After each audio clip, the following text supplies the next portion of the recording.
Hello everyone, welcome to PMN Online.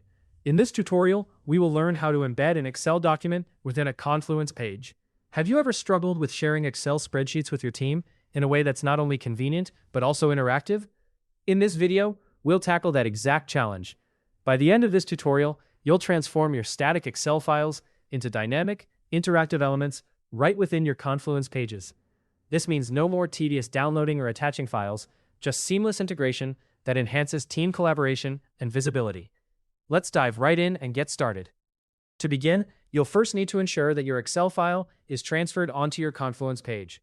Imagine scrolling through your page to the spot where the spreadsheet should be displayed. There are several methods to upload your file. One effortless way is to drag and drop your Excel document directly from your desktop into the page. Alternatively, you can click the paperclip or attachment icon located in the toolbar.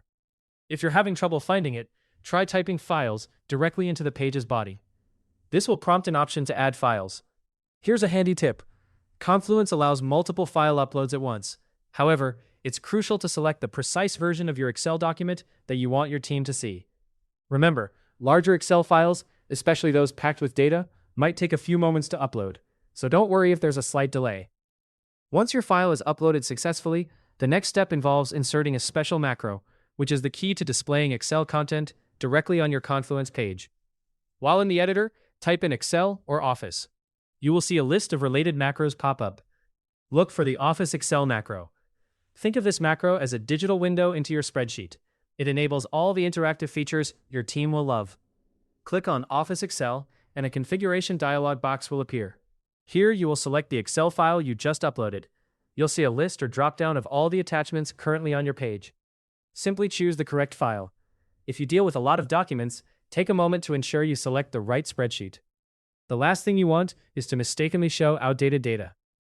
If your file doesn't appear immediately, refresh the list or reattach the document. Next, let's customize the display of your Excel file. You'll encounter several settings here. You can decide which sheet to display, which is particularly useful if your Excel file includes multiple tabs. This might be a small detail, but it can significantly help direct your viewers' attention to crucial information, perhaps a summary instead of a detailed data table.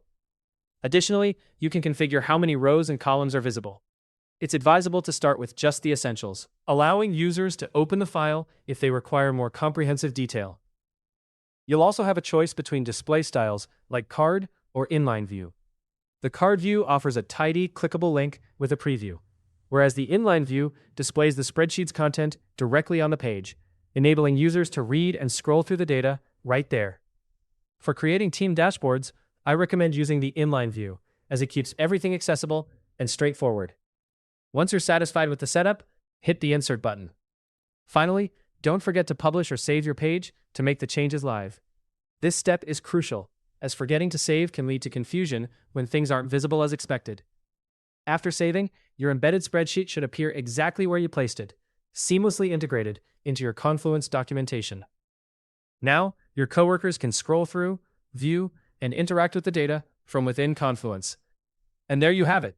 You've successfully learned how to bring your Excel documents to life within Confluence, significantly enhancing project visibility and team collaboration. Thanks for watching. If this guide helped you with how to embed an Excel document within a Confluence page, subscribe to PMN Online for more easy-to-follow tutorials.